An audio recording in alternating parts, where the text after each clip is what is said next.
ഇബ്ലീസ് പറഞ്ഞു, മൂസാ നബിയെ, നിങ്ങൾ എന്നെ ഉപദ്രവിച്ചില്ലെങ്കിൽ നിങ്ങൾക്ക് ഞാൻ 3 കാര്യം പറഞ്ഞു തരാം. ഞാനൊരു മനുഷ്യനെ വലയിലാക്കുന്നത് 3 സമയത്താണ്. ഒരു മനുഷ്യനെ ഞാൻ നശിപ്പിക്കുന്നത് 3 സന്ദർഭങ്ങളിലാണ്. ഒരു മനുഷ്യനെ ഞാൻ നരകത്തിലേക്ക് കൊണ്ടുപോകാൻ ഒരുക്കി വെക്കുന്നത് 3 സമയത്താണ് നബിയേ.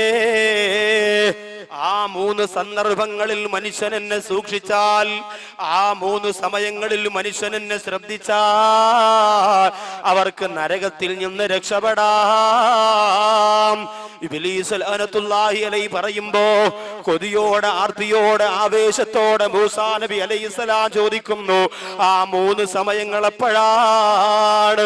എന്റെ പ്രിയമുള്ള സഹോദരങ്ങളെ, ഈ തഴവാകുറ്റിപ്പുറത്ത് നുസ്രത്തുൽ അനാം എന്ന പാവപ്പെട്ട സഹോദരങ്ങളുടെ സംഘടനയുടെ 2ാമത് വാർഷികത്തിന്റെ അത് കേൾക്കാൻ വേണ്ടി ഒരുമിച്ച് കൂടിയ എന്റെ പ്രിയപ്പെട്ട സഹോദരങ്ങളെ, ഈ 3 സന്ദർഭത്തിൽ ഞാനും നിങ്ങളെ ഇബ്ലീസിനെ ശ്രദ്ധിക്കണം കേട്ടോ.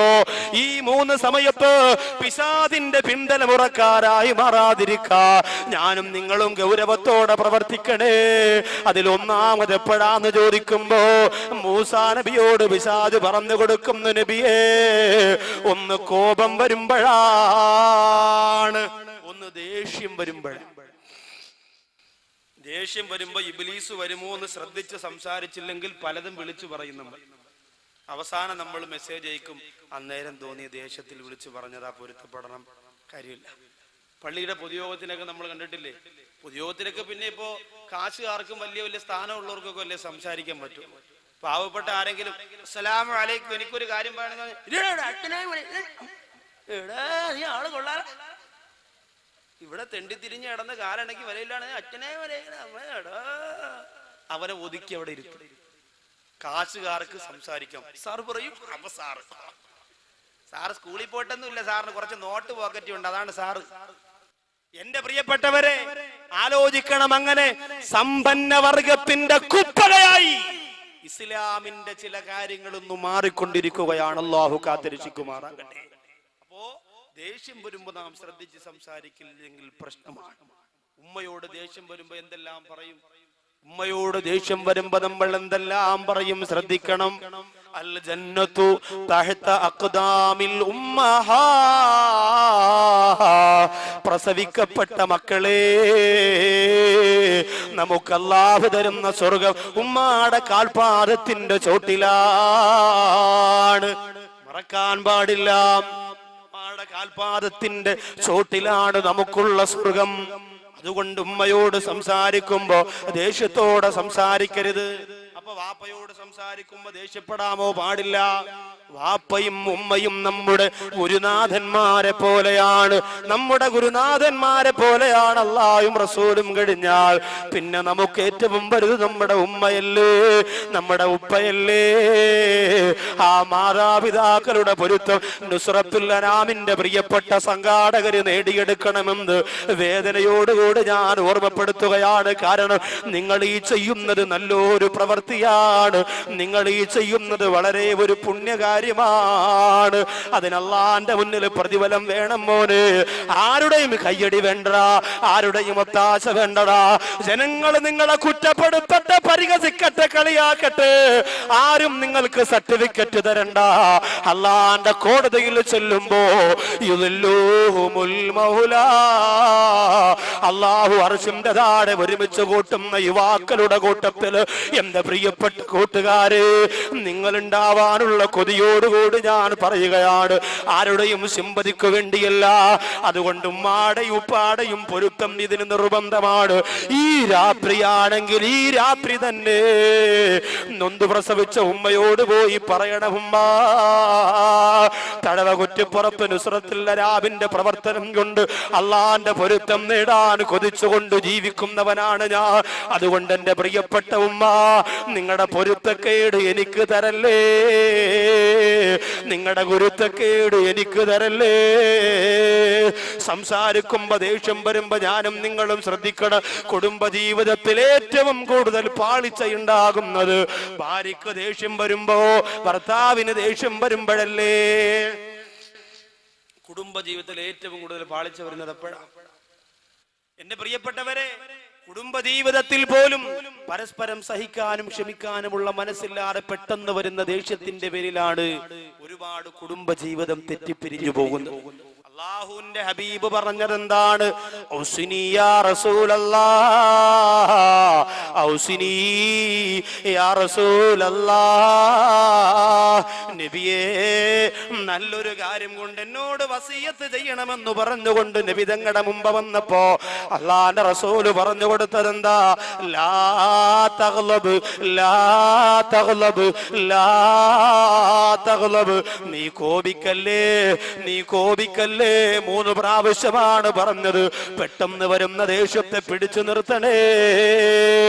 ദേഷ്യം വരുമ്പോഴാണ് പലതും പറഞ്ഞു പോകുന്നത്.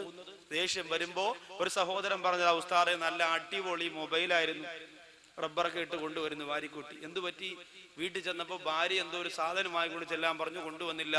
മറന്നുപോയത് കൊണ്ട് ഭാര്യയുമായിട്ട് വഴക്കായി ദേഷ്യം വന്ന് കയ്യിലിരിക്കുന്ന മൊബൈൽ ഇവിടെ സ്വൈര്യം ഇല്ലെന്നും പറഞ്ഞുകൊണ്ട് ഒരൊറ്റ എറിഞ്ഞു. മാർബിളിൽ വീണു, മൊബൈൽ തവിട് പൊടിയായി. അങ്ങനെ 16 റബ്ബറൊക്കെ ഇട്ട് ഇപ്പൊ ഉസ്താദെ 2 കേൾക്കുമ്പോ 4 വരണം, മെസ്സേജ് അയക്കുമ്പോ പാട്ട് കേൾക്കണം. ഒരു ബഹളം തന്നെ. എന്ത് പറ്റി? പിന്നീട് കരഞ്ഞിട്ടൊന്നും കാര്യമില്ല. ദേഷ്യം വരുമ്പോ എന്തെല്ലാം ചെയ്യും നമ്മൾ, എന്തെല്ലാം ചെയ്യും? ചീത്ത വിളിക്കും, മക്കളെ ശകാരിക്കും, മക്കളെ ഉപദ്രവിക്കും, ഭാര്യയെ ഉപദ്രവിക്കും, പ്രിയപ്പെട്ടവരുടെ മുടിക്കുത്തിന് പിടിച്ചു ചുവരിലേക്ക് ഇടുക്കി വെക്കും. റസൂലുള്ള പറയുന്നു, ലാ തഗ്ലബ്, നിങ്ങൾക്ക് ദേഷ്യം വരാൻ പാടില്ല, കോപിക്കാൻ പാടില്ല. ഇനി അങ്ങനെ ദേഷ്യം വന്നാൽ നിൽക്കുമ്പോഴാണ് ദേഷ്യം വരുന്നതെങ്കിൽ ഇരിക്കണം, ഇരിക്കുമ്പോഴാണ് ദേഷ്യം വരുന്നതെങ്കിൽ കിടക്കണം, കിടക്കുമ്പോഴാണ് കിടന്നിട്ടും ദേഷ്യം പോകുന്നില്ലെങ്കിൽ പോയി വുളു എടുക്കണമെന്നാണ്. ശരീരം പിന്നെ ചൂടായി നിൽക്കുമ്പോഴാണ് ദേഷ്യം വരിക. അതുകൊണ്ട് എന്ത് ചെയ്യണം? ആ ശരീരത്തെ നമ്മൾ എന്ത് ചെയ്യണം? പിടിച്ച് നിയന്ത്രിച്ച് വെള്ളമൊക്കെ ഒഴിച്ച് തണുപ്പിക്കണം. എഞ്ചിൻ ചൂടായ പിന്നെ വെള്ളം ഒഴിച്ചു കൊടുക്കണം. ഇത്തിരി നേരം ഒന്ന് സമാധാനമായിട്ട് എവിടെയെങ്കിലും കൊണ്ട് കിടത്തണം, അല്ലെങ്കിൽ സംഭവമൊക്കെ പൊട്ടിത്തെറിക്കും. പുതിയോതിനൊക്കെ ചൂടായി, ഞാനിവിടെ എന്റെ വാപ്പോരെ കവറാണ് ഇവിടെ ആദ്യം വെട്ടിയുണ്ട് ചാടി എഴുന്നേക്ക്, നീ അവിടെ ഇരിയുടെ ശുക്കൂറ ഇരിയുടെ അവിടെ ഇരുത്തമ്പ് ദേഷ്യം കുറച്ച് തീരും. ഇരുത്തണം, പിടിച്ച് ഇരുത്തിയിട്ടവ ഇരിക്കണില്ല, കസേര കിടന്ന് ഓ. ഉടനെ മോദിമാരെ പറഞ്ഞ് മോട്ടർ എടുത്തിട്ട് വെള്ളം അങ്ങനെ ഹോ. അപ്പോഴത്തടക്കും ഭർത്താവ് ദേഷ്യപ്പെടുമ്പോ ഭാര്യ എന്ത് ചെയ്യണം? പൈപ്പ് എടുത്തോണ്ട് വന്നിട്ട് വെള്ളം അങ്ങനെ കൊടുത്തിട്ട് ഇരിക്കും. Please sit down yeah husband എന്ന് പറയണം. കസേര ഇട്ടുകൊടുത്ത് ദൂരോട്ട് നിന്ന് പറയണല്ലേ, കസേര വണ്ടയ്ക്ക് അടിച്ചിട്ട് ഇറങ്ങി പോവുക. അപ്പൊ ദേഷ്യം നമുക്ക് വന്നാൽ വലിയ പാടാണ്. ഇത് പിശാച് കൊണ്ടുവരുന്നതാണ്.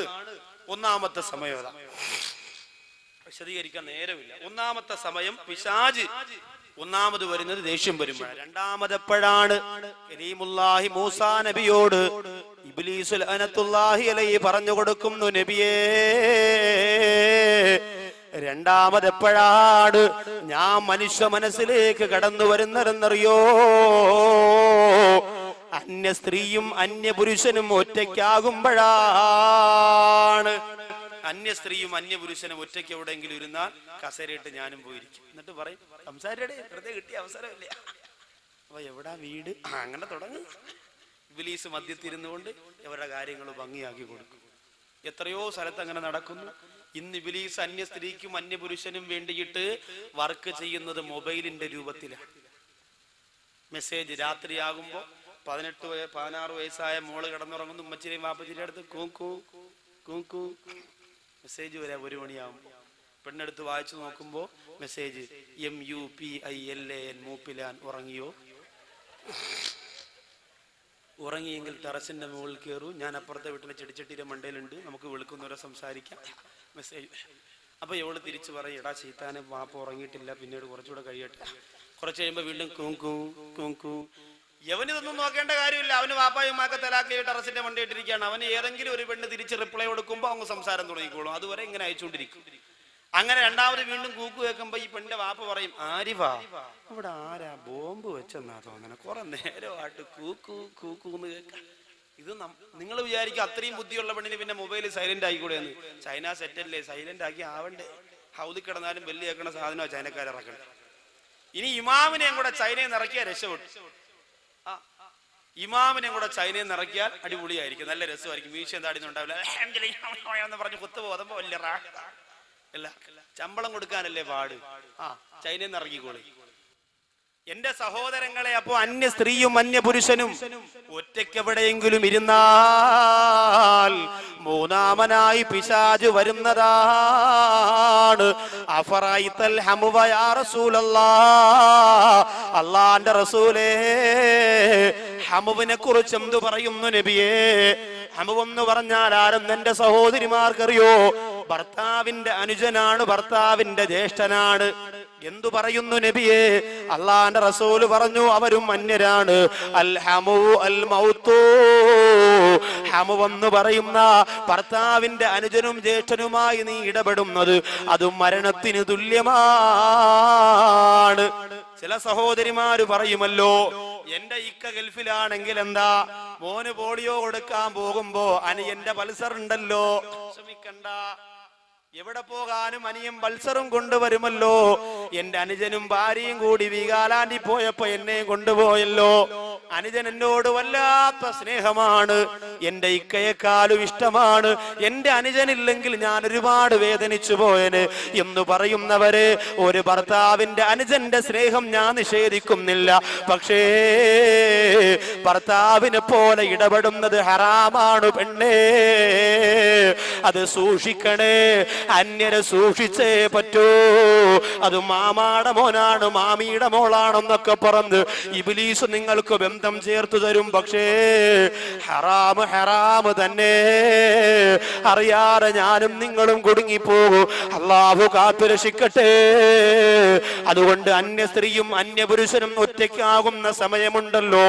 14 വയസ്സുകാരിയായ മോള് അപ്പുറത്തെ വീട്ടിൽ കൊണ്ടാക്കിയിട്ട് കറങ്ങാൻ പോകുന്ന ഉമ്മ, 17കാരിയുടെ കൂടെ 22കാരനെ ട്യൂഷൻ എന്ന പേരിൽ റൂമിന്റെ അകത്ത് അടച്ചിടുന്ന ഉപ്പ, കേരള കലോത്സവത്തിന്റെ പേരിൽ, യുവജനോത്സവത്തിന്റെ പേരിൽ കോട്ടയത്തും തിരുവനന്തപുരത്തും ലോഡ്ജ് എടുത്തുകൊണ്ട് മക്കൾക്ക് താമസ സൗകര്യം ഒരുക്കി കൊടുക്കുന്ന ഉമ്മ, ഹോസ്റ്റലിൽ താമസിക്കാൻ വേണ്ടി 17കാരിക്ക് 18കാരിക്ക് സ്വാതന്ത്ര്യം കൊടുക്കുമ്പോ ആ പൊന്നുമോളെ മൊബൈലിലേക്ക് വിളിക്കുമ്പോ 24 മണിക്കൂറും ബിസിയാണെങ്കിൽ പിന്നെ എന്തിനാണ് ഉമ്മ മാസാമാസം വിദേശ രാജ്യത്ത് കിടന്ന് വിയർപ്പെടുക്കുന്ന ഭർത്താവിന്റെ നോട്ടുകെട്ട് വാങ്ങി മോളെ കുരുതി കൊടുക്കുന്നതുമ്മ? ശ്രദ്ധിക്കണേ. അന്യ സ്ത്രീയും അന്യ പുരുഷനും എവിടെ ഒറ്റയ്ക്കാകുമോ അവിടെ ഞാനുണ്ട് നബിയേ, അവരെ നശിപ്പിക്കാൻ ഞാനുണ്ട് നബിയേ.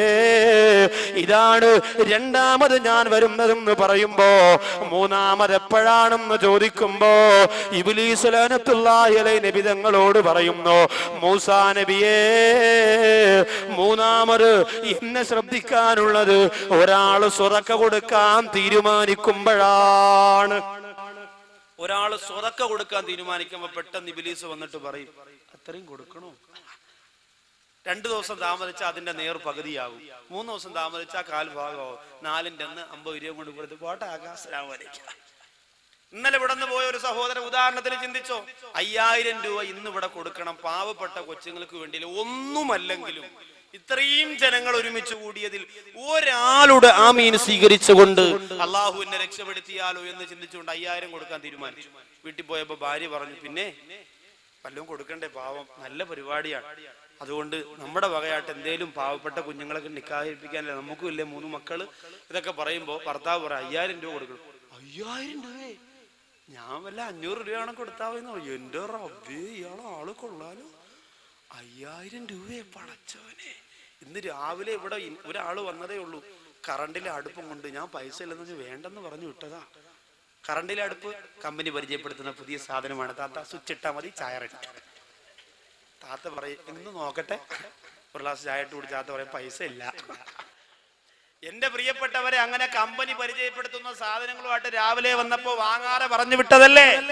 അതുകൊണ്ട് 5000 ഒന്നും കൊടുക്കണ്ട, ബാക്കി തഴവയിൽ എത്ര ആൾക്കാരുണ്ട് കാശുള്ളവര്. അതുകൊണ്ട് 5000 വേണ്ട, 2500 രൂപ കൊടുക്കണം. അങ്ങനെ തീരുമാനിക്കുന്നു. 2500 ആയി. രാവിലെ ആകുമ്പോ ഒരാൾ കല്യാണം വിളിക്കാൻ വന്നു, അവിടെ ഒരു 500 കൊടുക്കണ്ടേ, അപ്പൊ 2000 അവിടെ പള്ളി കൊടുത്തിട്ട് അവിടെ 500 കൊടുക്കാം. അപ്പൊ 5000 പിന്നെ 2000 ആയി. അങ്ങനെ പാതി അച്ഛനും അച്ചാരം പിന്നെ കൊടുത്ത് അവസാനം ഇവിടെ വരുമ്പോ ദുആ ലിസ്റ്റിൽ പറയാൻ മടി. കാരണം എന്താ, 25 രൂപയേ ഉള്ളൂ, ബക്കറ്റ് കൊണ്ടുവരുമ്പോ ഇടാം. 5000 രൂപ ഒറ്റ ദിവസം കൊണ്ട് 25 ഉലുവയായി. ആലോചിച്ച് നോക്കി, ആര് സ്വതക്ക കൊടുക്കാൻ തീരുമാനിക്കുന്നുവോ പിശാച് അവിടെ കടന്നു വരുമെന്നാണ്. എന്നിട്ട് ആ പിശാച പൈസയെ കുറച്ചു കുറച്ചു കൊണ്ടുവരും. കാരണം എന്തെന്നറിയോ? അസ്സദഖത്തു റദ്ദുൽ ബലാ. സ്വതക്ക എന്ന് പറയുന്നത് നിനക്ക് വരാനിരിക്കുന്ന ഒരുപാട് അപകടത്തെ അള്ളാഹു മാറ്റുന്നതിനൊരു കാരണമാണ്. അതുകൊണ്ട് നീ അപകടത്തിൽ വീഴുന്നതാണ് പിശാചിനിഷ്ടം. ഈ 3 സമയങ്ങളാണ് പിശാച് കടന്നു വരുന്ന ഏറ്റവും എളുപ്പമുള്ള വഴി.